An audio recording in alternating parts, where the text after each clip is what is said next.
The Gods Anew, Answering the Mysteries of God Through Fiction. Chapter 1, Sir and the Sur. This story begins with a fantastic death metal concert. Everything is moving in a perfect rhythm, the bass line is holding well and the rock solo kicks in. Some notes may sound to ears thin, but it's making the fans insane. The cacophony is the most soothing melody for them. The music cues again. A few moments later, a body falls on the center stage.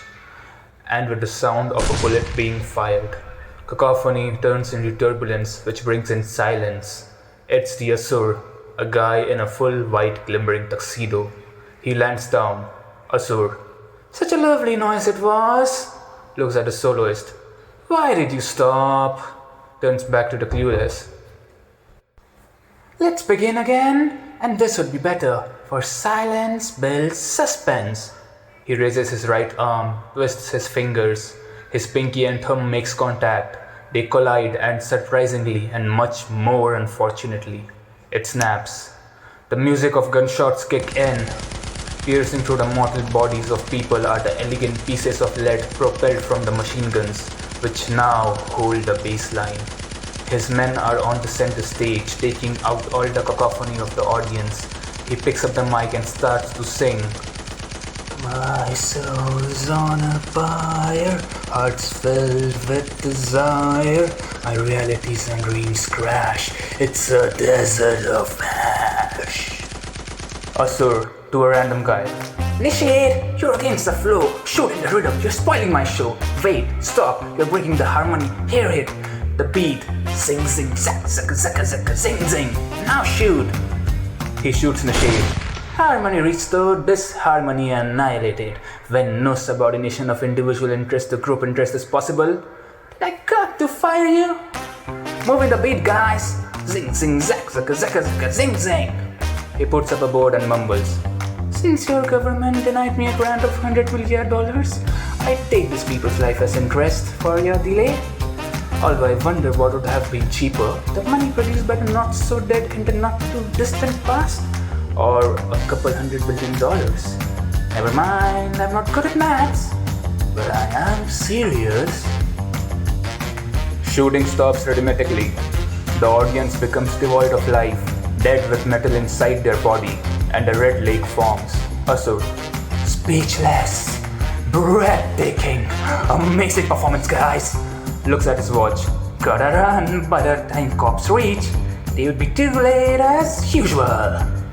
8 minutes ago in the streets, a cop vehicle was sustaining the curfew. Officer 1. What do you think Asur is up to? Do you think it was wise to buy the hint for $100,000? Officer 2. And it doesn't make it any clearer, so even if it's correct, what's the guarantee that it's not just some kind of scam?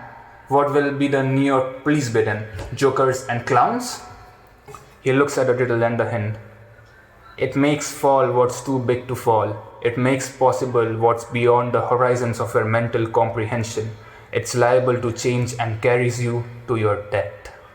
Metal, square, death. Hint, titanium.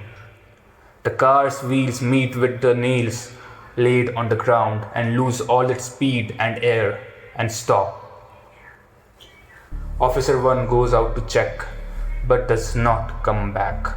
Officer 2 comes out, he being unaware. Behind him is a man covered in chunks of metal, camouflaged in its matte black color, speaking in a grumbling, coarse, rough and harsh voice.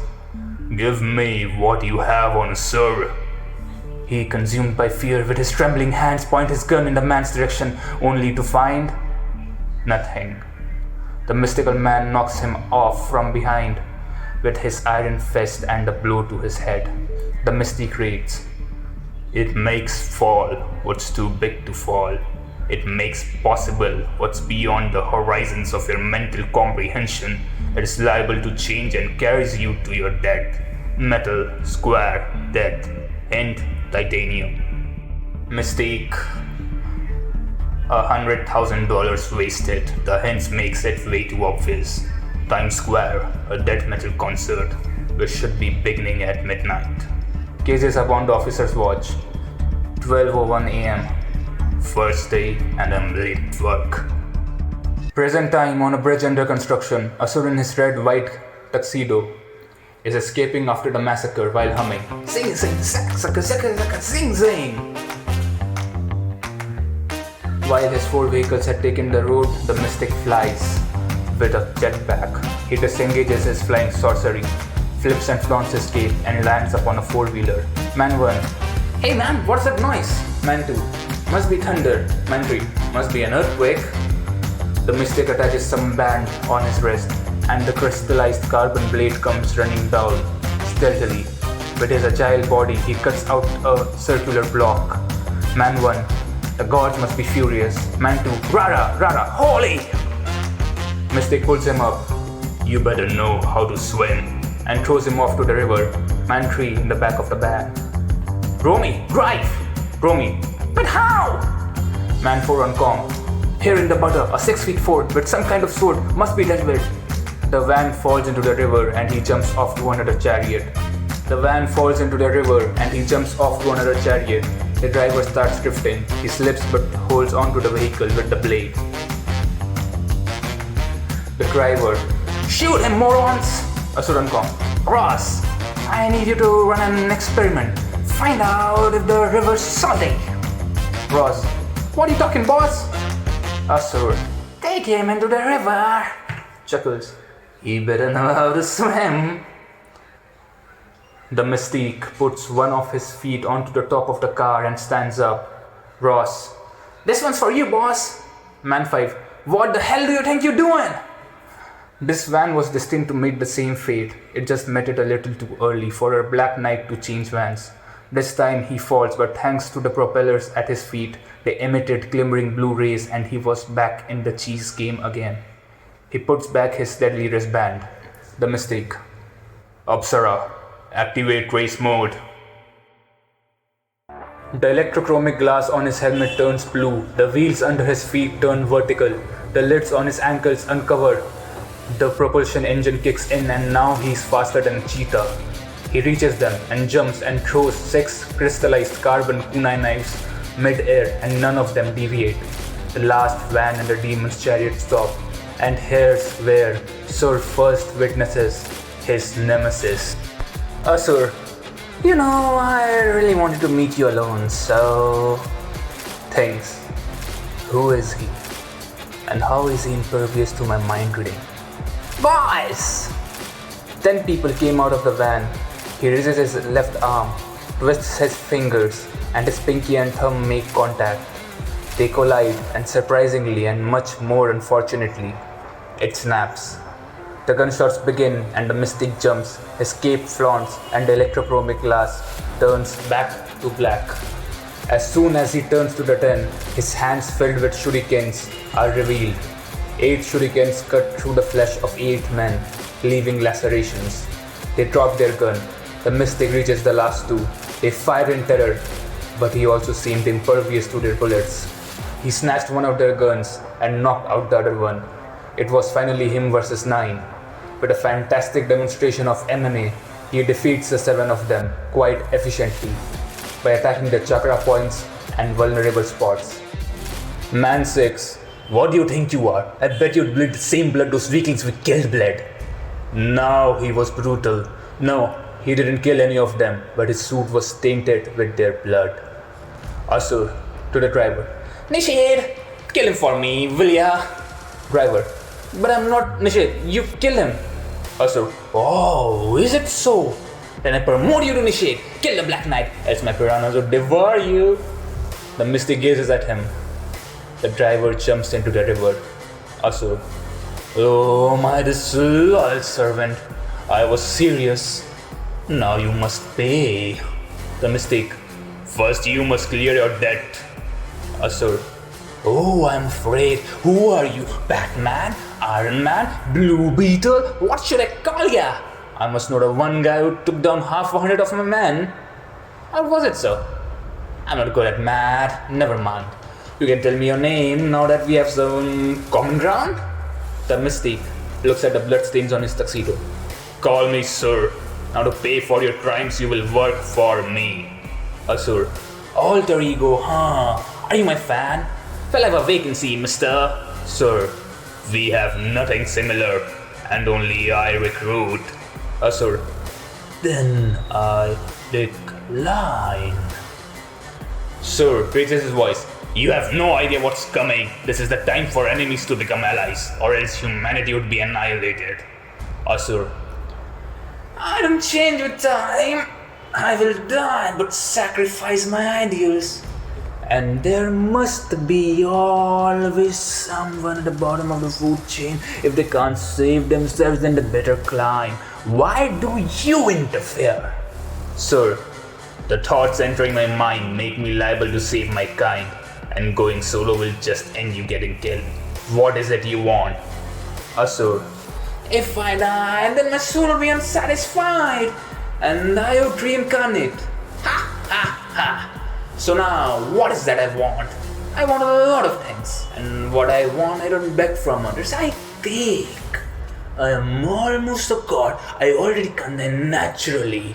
Just like gods, I can change form like gods, sir. You would soon be stripped from your freedom to fantasize when you see the real ones.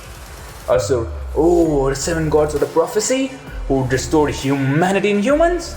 Sir, how do you know about them? Asur. I found 2 soul-led identities. They must have got the first one by now. Sir, give me all you have on them. Asur. My analysis say you must be a billionaire. Sir, your analysis is more pathetic than your philosophy. Asur. Then on the information. Asur, as if with some alchemy, transforms his body and becomes demon-like. Thanks to our little Chad, I got some time to manipulate my genes. Sur charges, Asur dodges.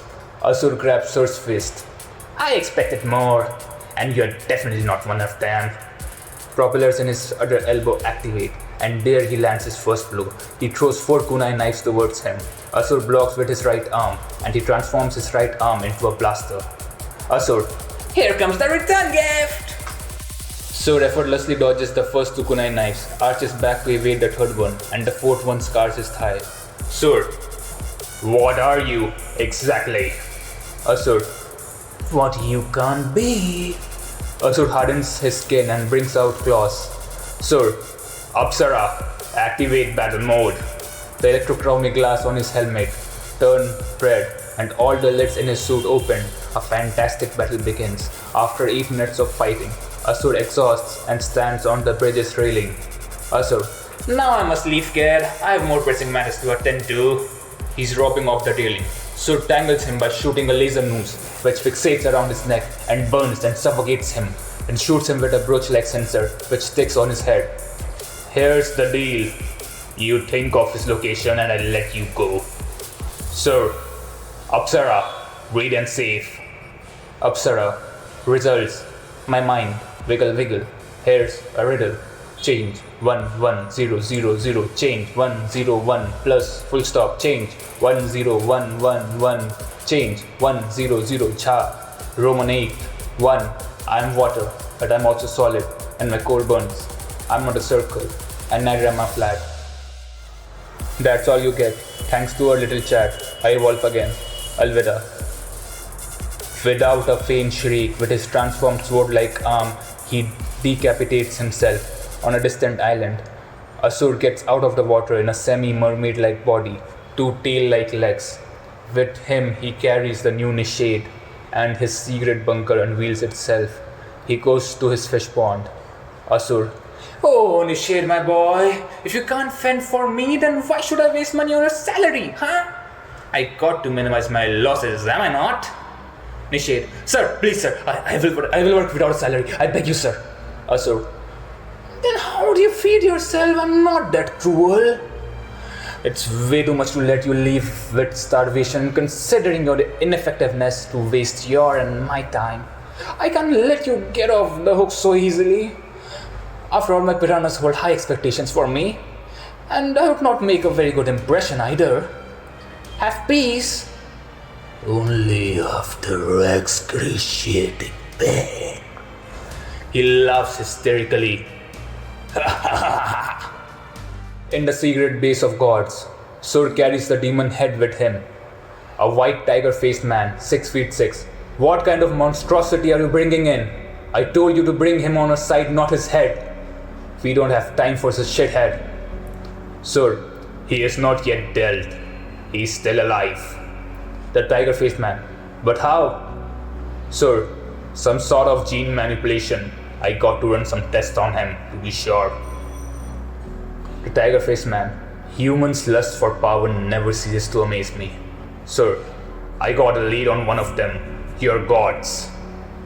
The tiger-faced man. You still don't believe in them? Sir, I believe in nothing. Neither in gods nor in the morality of your decision to recruit a mass murderer. Beings like him can't be reasoned with, and this life, who knows if it's nothing but a dream. At least that's what I wish for every day. A long, horrible dream. The tiger-faced man. Stop being delusional. Anyway, I found the first one. Tiger-faced introduces him to a 6 feet 2 inch dark-skinned guy with a blindfold. Sir, I knew God's blind. The tiger-faced man. He ain't. It's just a part of his oath. He's called Saxum. Sir, what oath? Saxum. I won't see the world until my brother can see a better one. Sir looks at a boy in a water tank attached with an oxygen mask and a couple of dozen sensors. He was terribly wounded. What happened to him? The tiger-faced man. We don't have time for this. We must reach the other one before anyone. The lead! Sir, Apsara, display file Prithvi. I am Sur's unconscious, conversing with you through the body of pristine red. If you want to read further, then check out the link in the description or bio. Now I must leave. I have a riddle to solve.